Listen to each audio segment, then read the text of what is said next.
Welcome to the Nerd Party. Let the filibustering begin. Welcome to Nerd Party.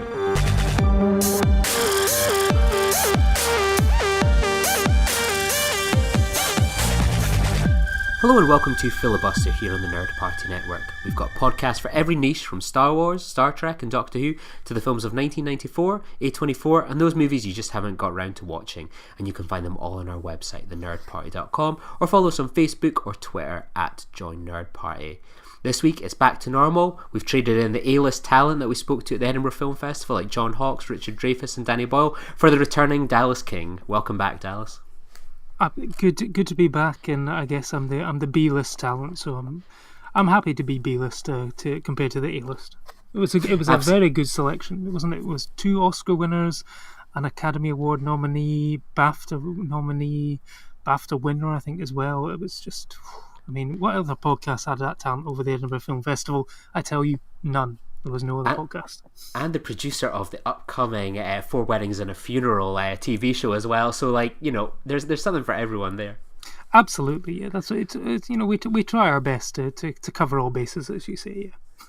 So we're kind of wrapping up our coverage this week of the Edinburgh Film Festival before we dive into discussing Midsummer next week. But Dallas, how was your sort of experience this year at the Edinburgh Film Festival? You got to spend about just shy of a week there at the festival this year. Yeah, no, I got a nice long extended run, 6 days straight there. It was a little different because in previous years I'd been sort of helping out with the festival in terms of hosting sort of Q&As and stuff like that, but sadly I didn't make the cut this year. But I think it was mainly due down to, I'm not sure if you find this, but there seemed to be less sort of talent on the ground this year, which I thought was a little strange and different from last year. And also there was no Royal Scottish National Orchestra doing a live score film this time. And I think it was maybe just, I mean, the Edinburgh Film Festival is always good, and it's a great festival. But I think in terms of standout films this year, there just wasn't anything that I could really sort of pinpoint and put my finger on as saying that is absolutely a must see this year. Last year we had Calibre, which I think was in your top 10 of the year, was just outside mine. Something that everyone was really raving about, and I'm not sure if there was that one particular film this year that we had. There was a few really good films in there, and there was a few stinkers, which I'm sure we'll talk about as well. Yeah, but for me, it was maybe just slightly underwhelming, I think. What about yourself? Yeah, I think it's one of those ones. I think I felt for you personally because I think the general consensus was the second week was stronger than the first one, which is typical in these things. Like, you never know, should I take this part of the festival or should I go this, or do I go all out?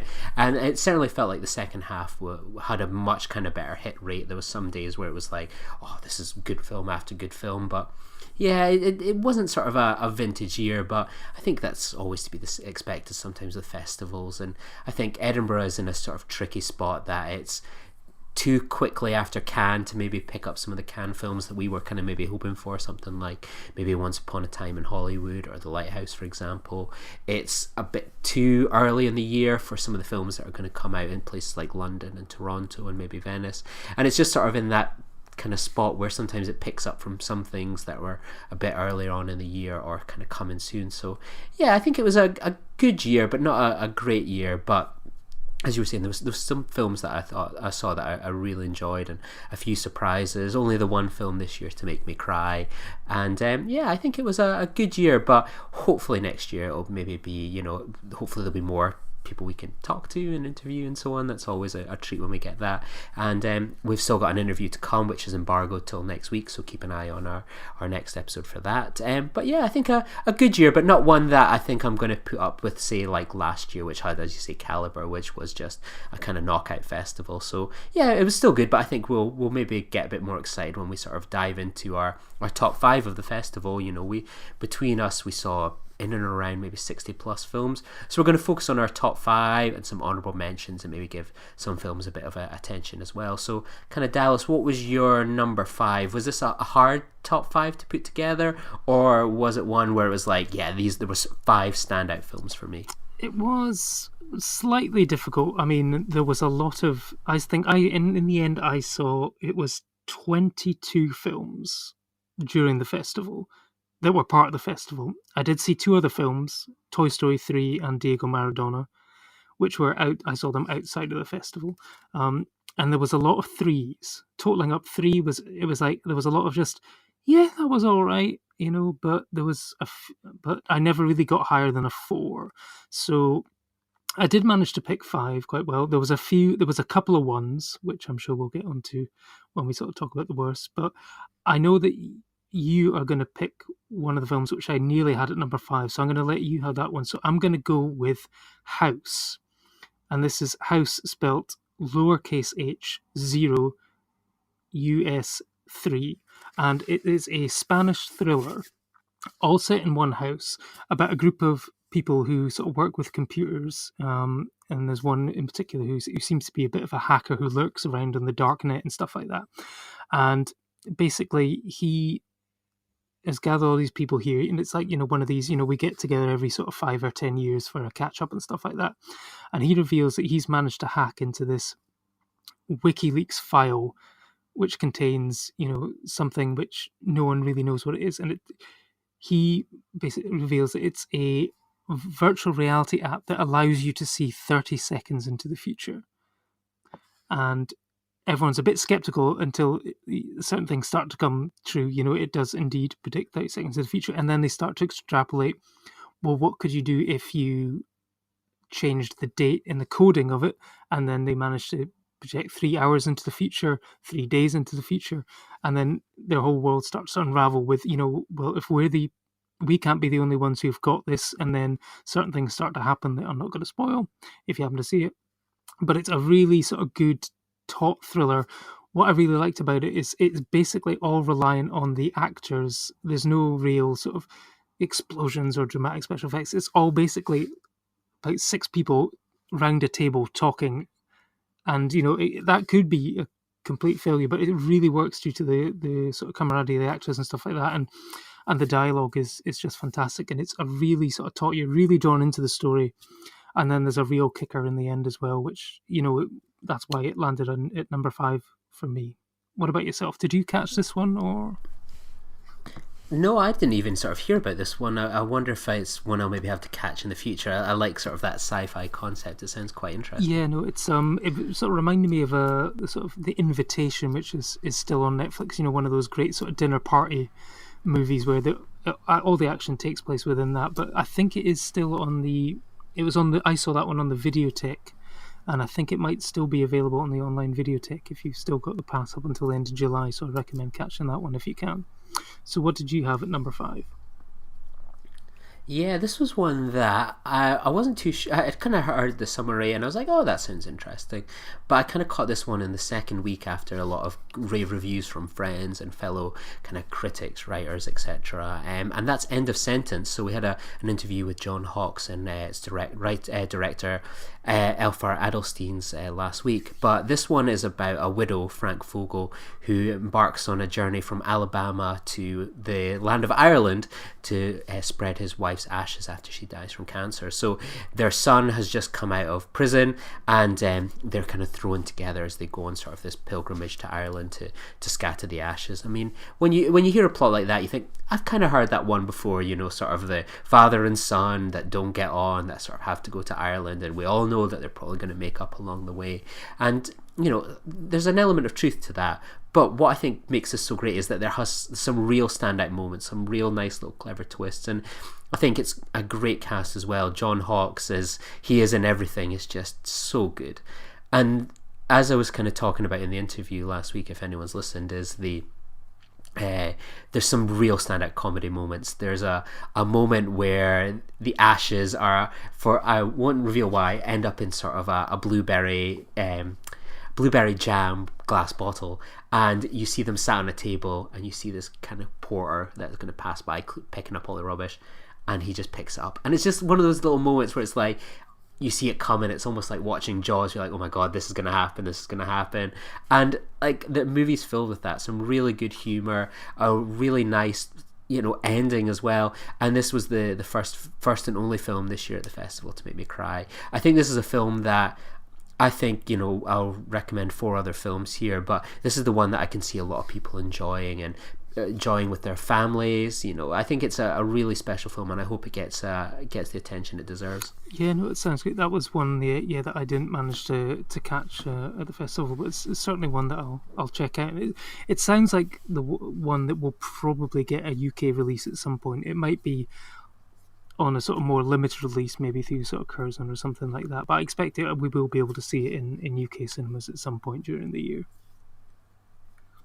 So what was your number 4? Number 4 was probably the most fun film which I saw at the festival, and that was Extreme Job. And this was a Korean action comedy about a group of inept police officers who are trying to take down a crime syndicate, and so they decide to stake them out by taking over a local sort of fried chicken shop, only to discover that they're much more successful at the selling of chicken than they are at being police officers.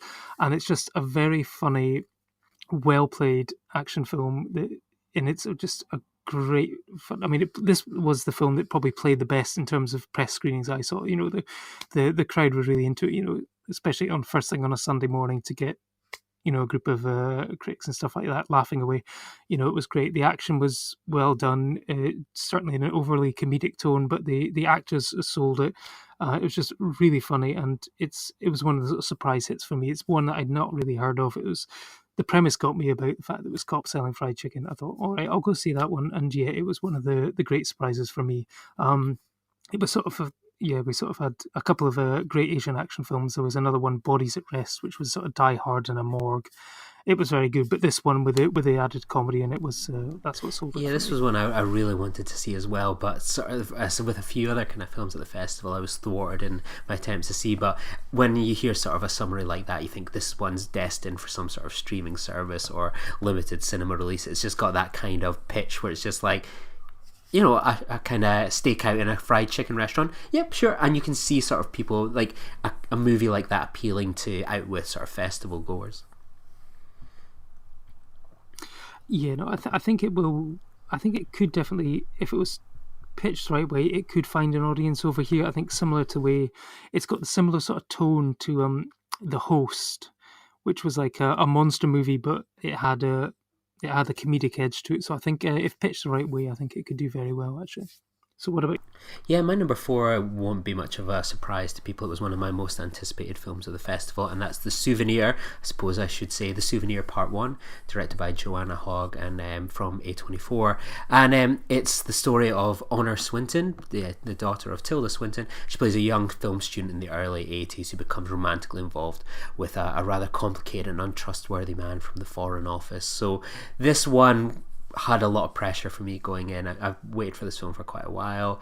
I've had lots of thoughts on it. How could this film be getting a sequel? What's kind of, one of these sorts of A24 films I am a sucker for films about white people that are privileged and the woes that they go through in their lives, and this film seemed like so up my kind of driveway that like I can imagine a car came off the road and parked right in it. And I thought it was excellent. I thought the performances were great. I'm really keen to see people like Honor Swinton in more films in the future. Tom Burke, who I wasn't familiar with from the movie, the leading man Anthony in this, I thought was great.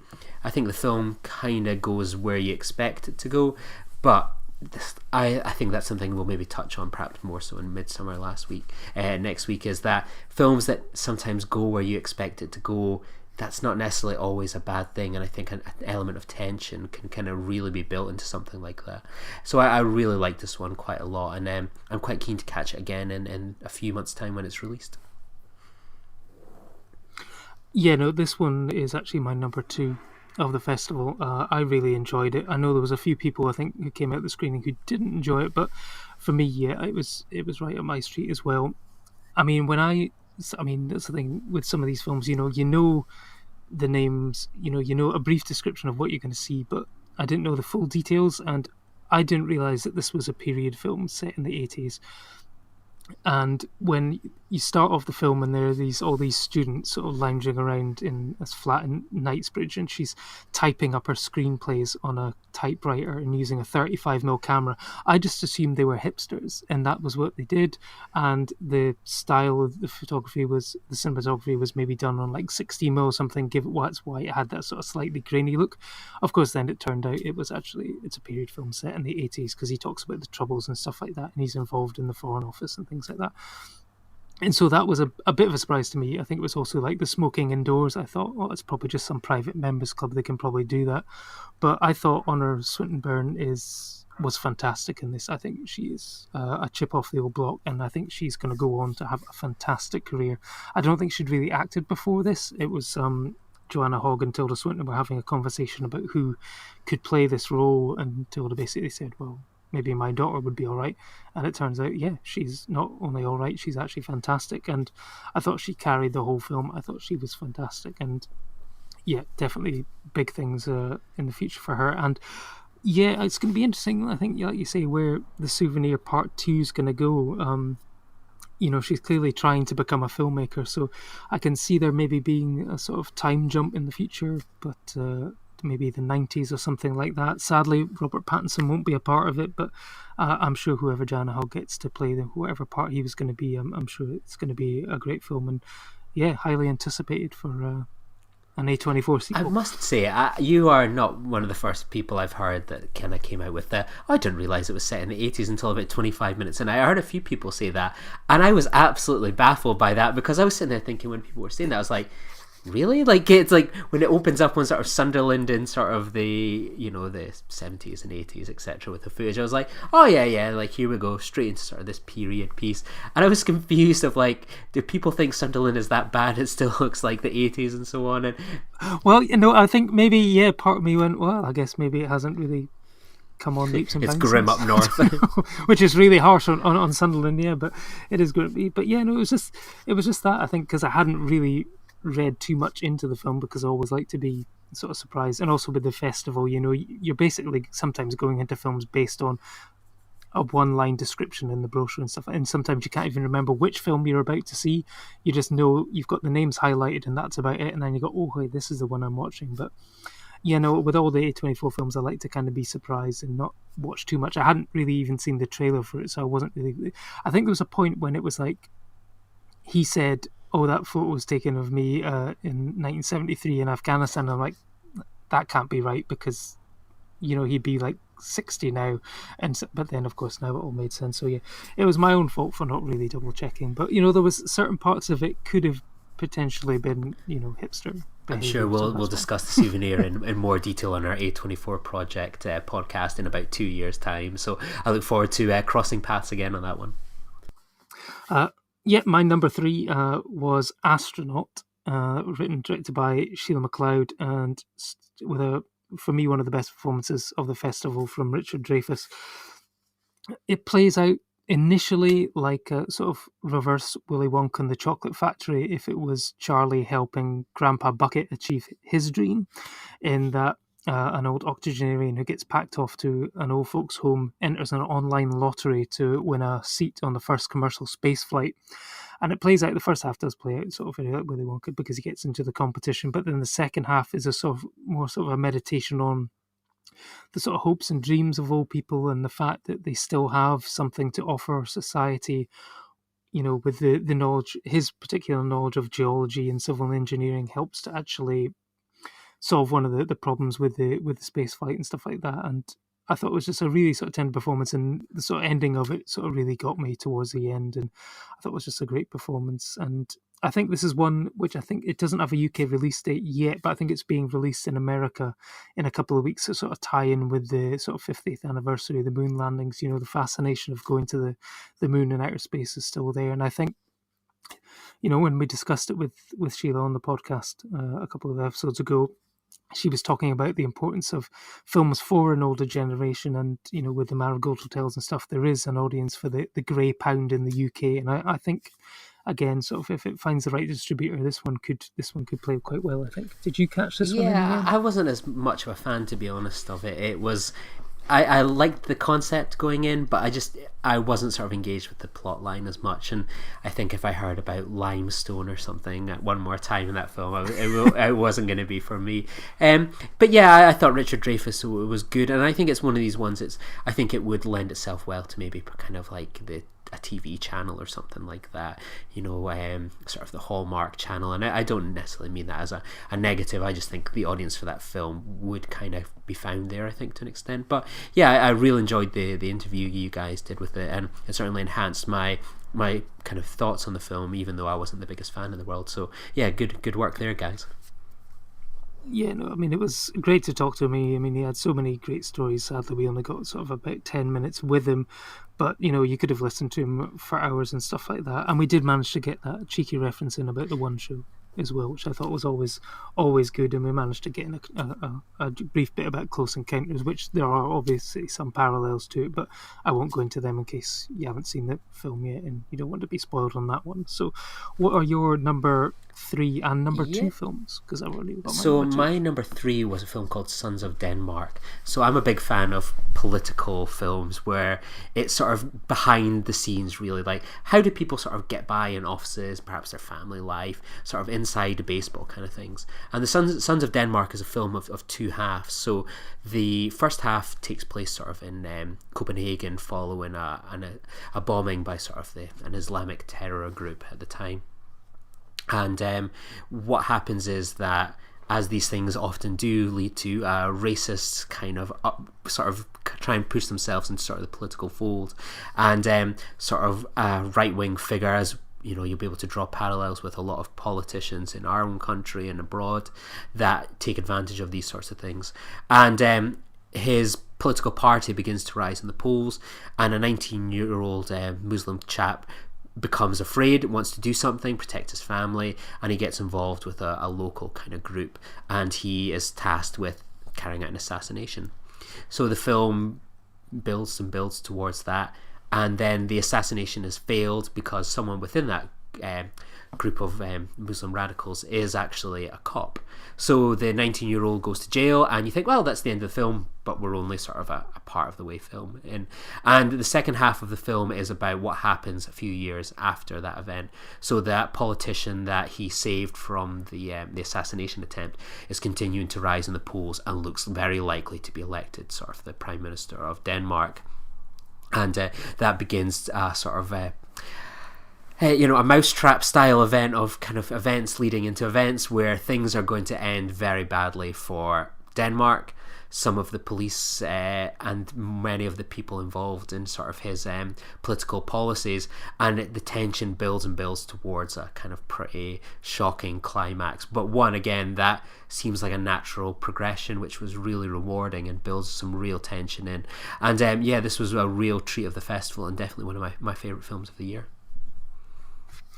Wow, that sounds fantastic. Actually, it's one that had completely slipped out by my radar on the festival, and yeah, I'll definitely if it's on the video, I'll definitely try and check it out. Or if it gets a cinema release over here, it's definitely one that will get me into the cinemas, I think. And kind of my number 2 is one that we saw together, and that's Aniara. So this one was, if you thought High Life was a film that you were really excited for and became a bit disappointed with, Aniara is sort of follows through and does that a little bit better. So Aniara is about a spaceship where it's carrying settlers off to Mars, and early into its mission the ship is thrown off course, and the passengers start to consume all sort of the products and food and equipment on the ship really rapidly. And one of the parts of the ship is sort of it's very hard to describe, but it's almost like you can imagine like a swimming pool style mirage on the top of a room, and if people put their head down onto the floor, they're kind of blessed with some really positive images. So this sort of helps keep the kind of passengers sort of kind of a nice sort of peaceful state with this mission which this sort of voyage of the damned, they're expecting it's going to take perhaps 4 years before they're able to swing round a planet and navigate back towards Earth after losing all their fuel. But their overconsumption of this technology, which is slightly, has a presence and might be alive to an extent, causes the ship to kind of go into sort of meltdown and cults to start forming and sex cults to begin. It's a really absolutely bonkers film, but one of the films that was a real surprise for me at the festival, and I really enjoyed it. What did you make of it? Oh, I loved this film, and it was my number one film of the festival. I'd heard really good things coming out of the press screening. I'd missed that because it clashed with something else, and I basically sacked off another public screening to go and see this one, and had to make the awkward 25-minute dash from Filmhouse to View, which is on the other side of Princess Street, but made it in time. And yeah, I was very sort of, I'd been looking forward to High Life, but it ultimately was a bit of a disappointment for me, whereas this one, which does go down very similar paths, this ticked all the right boxes for me. Like you say, I mean, yeah, it only takes about 4 to 6 years for the sex cults to start on the voyage of the Damned, but I think I just loved everything about it, the style of it, but the fact that it was basically, High Life was this very empty sort of prison type ship, whereas this one is essentially a luxury cruise liner going through space. So they've got all the mod cons and stuff like that. They're all in nice posh hotel rooms. They've got all the facilities. They've got shopping malls, swimming pools, and all that. And then it's like, even with that, it's like people slowly coming to terms with the fact that they're never getting home and they're never going to reach their destination. They're basically in some sort of limbo or purgatory, and how they deal with that. I mean, to be honest, I was surprised that society didn't break down sooner. I thought people were going to go mad a lot faster. But I mean, I love like you say, this meme thing, this sort of virtual reality sort of thing, basically can't cope with the despair of people, so they basically overuse this machine because it's the only way they can get this link back home, and it ultimately gives up on them as well, which is, I'm sure, is a huge metaphor for the situation. But I thought the lead actress was fantastic in it, and so you needed sort of that anchor to sort of follow the story through, and I thought she was great in it. And it's one which I'm sure will get a cinema release in the UK, and I think it's been out in the US and Sweden and stuff like that. But I mean, for me, it's one of the best sci-fi films of the last few years, I think. Yeah, I think we both share that, and I feel like I've stolen all your thunder with all your different films as well as we kind of march towards them. That's all right. Well, I mean, I can only assume that your number one pick that you've got left must have been Balance, Not Symmetry, then.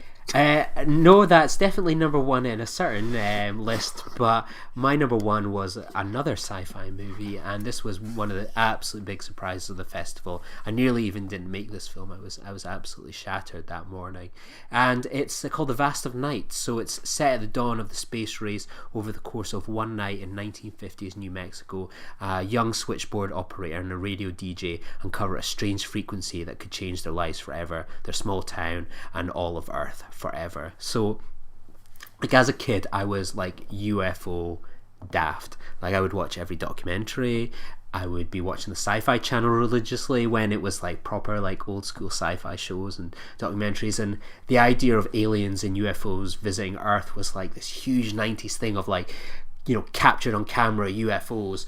There was even, I will never forget it, I was really young at the time. I think it was the 50th anniversary or something of the Roswell landing, and there was this video of like alien, and a proper alien autopsy, not to be mixed up with the Ant and Dec one, but they had this video which was like put on cable TV of aliens being cut up at apparently Roswell and stuff, and it gave me nightmares for days. And it was just such a awesome thing to live through, was this like UFO craze in the 90s, and it seems like digital cameras absolutely killed that. You don't get that sort of documentary anymore. You don't get the sort of thing that treats it as if it's real at all. And what I loved about The Vast of Night was it took me right back to that. This is a film that is pretty much filmed in rooms of people listening to things over sort of speakers and people talking. And I loved it. It took me back to sort of that buzz about which these characters share of like, oh my god, like there could be a UFO above our town that's maybe trying to communicate with us. How can we communicate back with that? And it's such a simple concept, and it's one that we've seen done perhaps in the past on larger scales, but this one is so intimate. And I know this one's still available in the videotheque, but like within the cinema, like it was so gripping. And it has one of the best scores of the year as well. I absolutely loved it. And I just thought this film made me really happy. And it was great to see maybe someone that shared that love or interest in the subject of UFOs and what it was like to be in the 90s and go and make a film about that, about what it must have been like in the 50s. I think this was such a special film and one that just blew me away and will be in my top 10 of the year, I think, for sure. Wow, yeah, no, I mean, this was the one which I was about to have at number 5, but I knew it was going to feature on your list, so I let you take the lead on that one. I saw this one at the Videotheque. I'd heard, again, great things were coming out from like one of the press screenings and stuff like that, and yeah, it's sort of framed like this sort of Twilight Zone style TV show, so there's like little breaks in it and stuff like that, but you know, for all that you say it's all set in rooms and stuff like that, but there are a couple of fantastic sort of tracking shots in this as they move from the high school gym over to the sort of the radio station and stuff like that. And you know, it's really well accomplished. I think the two lead actors are fantastic. They sort of draw you into the story, and you really want to follow them through with them on this quest to find out what's behind the signal and stuff like that. And yeah, I mean, there's definitely parallels with like the Twilight Zone, sort of the early sort of X-Files and stuff like that. So anyone with an interest in that sort of science fiction or the sort of alien side of it will really enjoy this one. And it's definitely one of the highest rated and sort of breakout films of the festival. It's one which I certainly did not hear a bad word said by anyone, I think. Yeah, I think this was a real treat, and I think that sometimes the films, like, I can pick other films that I thought, oh my god, I need to see this film at the festival, what's it going to be like? But sometimes it's a film like this where you settle in, you've got no expectations, and it's that discovery, that film festival, that can sometimes make a difference. I mean, the Vast of Night, I think its like Twitter feed has like 28 followers or something like that, less than 100, and then you think like, I really hope this film gets out to an audience, and I'd love to get its director onto the podcast. I'll definitely try and reach out. But yeah, an absolutely special film. Oh, absolutely. I'm sure if we promote it with this podcast and stuff, they'll easily get to 100 Twitter followers. There you go. So what kind of were some of your maybe honourable mentions of the film festival that maybe just missed out on your top 5? Honourable mentions, probably, like say, Bodies at Rest, which was a really well sort of done a sort of Hong Kong action film, which is essentially Die Hard in a morgue. It's about these morgue people working on Christmas Eve of all times, trying to get through one last case when they're sort of held up and taken hostage by a group of criminals who are looking to get a piece of evidence out of a body. And it's directed by Rennie Harlin, who did Die Hard 2 and a few other films, The Long Kiss Goodnight and stuff like that. So he's sort of bringing a sort of American style action mind to the sort of Hong Kong genre, and it works really well. And Aurora, I thought, was really good. I think it won the best foreign language film at the festival. Sort of tale of a sort of disruptive sort of woman who's looking to find her place in life and ends up sort of, she agrees to help an immigrant try and find a wife so he can stay in Finland, but of course they end up falling in love, but then they fall out of love and then they get back together. You know, it's a very traditional plot, but I thought the lead actress' performance is what sold that film as well. And one other highlight was from a film that was not all that great in itself, but there was one moment which, you know, just killed the audience, and that was from The Furies, and that was the axe to the face death. I haven't heard an audience reaction like that in a cinema for a long time, and I've got to applaud their old school prosthetic visual effects and makeup effects for that one. You know, the film itself wasn't all that great, but that moment certainly played well. Yeah, absolutely. I think Kim, fellow host on the show sometimes, I think she said at that point, nope, and it was one of my highlights was just hearing that reaction to that moment. It was a tough watch. Yeah, no, I'd made the mistake of grabbing a bagel just before that, and I was trying to eat it, and that basically during that scene, and it was like, yeah, no, I think I'll have to leave it until afterwards. Yeah, definitely. So what about your honourable mentions? Yeah, I would have to go with Carmilla. I was not aware that this was a book. This was a TV show, a mini-series, a YouTube channel show, until this film. And this was by Emily Harris, who we had on the show last week. This was an adaptation of quite an old vampire book. I think it even predates Bram Stoker's Dracula, I might be correct. Sort of, it's a coming-of-age story, and there's a lot of ambiguity in this one about, is she a vampire, is she not? And I think that's provoked quite a lot of exciting debate in terms of audiences coming out of it. And I certainly had different opinions to some of my friends that saw it, so that was a real treat. She's Missing. We also had the producer and writer-director on last week. And this is one that if you're looking for sort of a companion piece to Under the Silver Lake, so Under the Silver Lake, this stylish, hip, trendy sort of version. She's Missing is sort of a real, like, kind of low-key indie movie about someone that is going to be looking for her missing friend that might have got wrapped up in some sort of mysterious cult. So that was a treat as well. And Firecrackers, a story about two young women that are looking to escape Canada and get down to New York, and it seems like everything on the planet is trying to stop them escaping their small kind of life in town. And a really great watch, and 3 films directed by women as well, so definitely all worth checking out too. Yeah, no, I did enjoy Firecrackers. It was one that I'd gone to see based on the fact that it says our road trip to New York, and I thought, love New York, great, fantastic. And then I made my peace about 20 minutes in when I quickly realised they're not actually going to be making it to New York in this film, are they? They were maybe in the final reel or something, but it's not going to be that sort of, let's go view these people going around New York and stuff like that. So once I made my peace with that, I did enjoy it, and it was it kind of in the same vein. I think if you liked American Honey, then I think Firecrackers would be right up your street, I think, as well. Yeah, so was there any films that didn't do it for you this year that you were like, what a disappointment that was? Well, there was 2 one-star films for me. There was a romantic comedy called Love Type D, which just didn't work for me at all. And then Balance Not Symmetry, which I just knew, like, within about 30 seconds that I was going to hate this film because of the Biffy Clyro soundtrack, which was played at a god-awfully high volume in the cinema. And I know a few other people, including, I think, Robert Boudreau, the director of the Captor, we talked about the fact that it was just so loud and overpowering, and sometimes the music would also not match up with the emotion being played out in the scene. And yeah, I think other people weren't really fans of that as well, I think. What about yourself? Yeah, I thought it was an absolutely terrible film, to be honest with you, Dallas. And I remembered realising within a couple minutes, I was like, this is garbage. I think the director did one of the films that I hated the most at the last year's festival, but this one just didn't work at all. Like, you had such an interesting cast, and it just, none of that worked. I thought the soundtrack was just sledgehammered on, and I quite like Biffy Clyro. Their older stuff, yes. Their new stuff, no.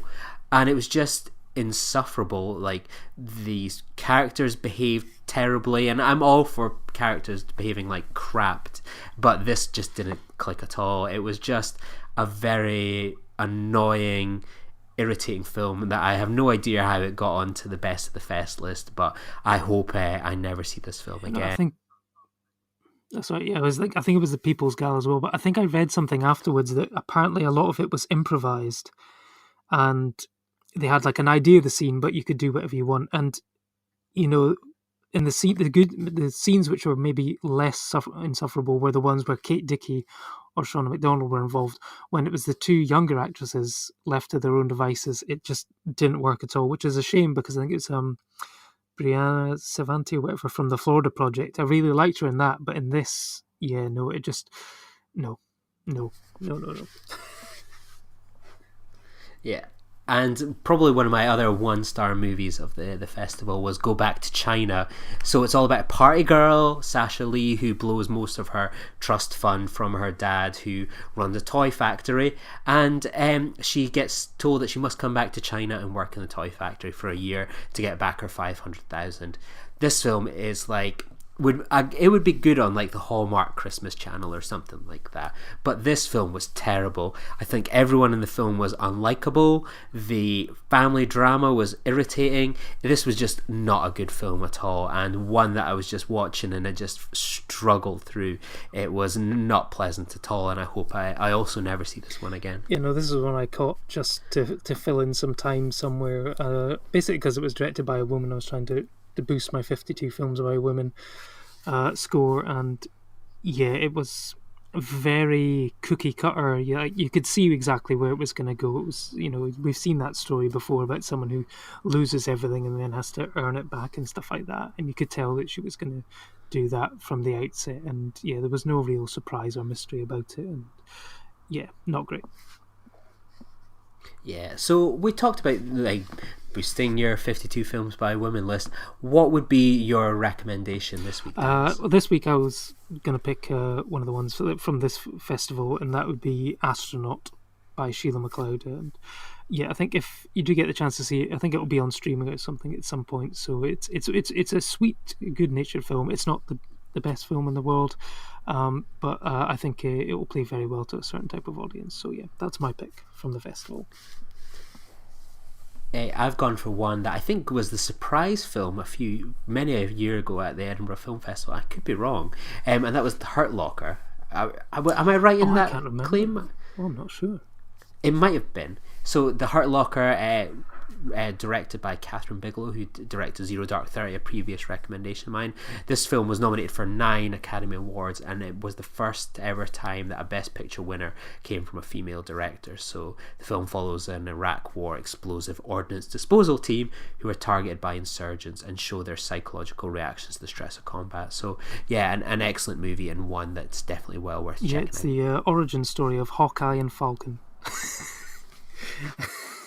Oh, and Killian from Iron Man 3 as well. Guy Pearce is in it as well. So there you go.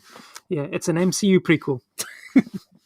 Yeah. So kind of, I suppose that ties us in. So next week we'll be back. It'll be me, you, and Kim, and we'll be discussing, much like we did there, we'll be discussing Marvel, and that'll be in the form of Spider-Man Homecoming, Spider-Man Far From Home, apologies, and then we'll also be looking at Midsummer, and we'll have an interview as well from the movie Gwen. So lots to look forward to next week. But if people wanted to reach out to you before then, Dallas, you can catch me on Twitter at @champcelluloid. And where will people be able to get in touch with you?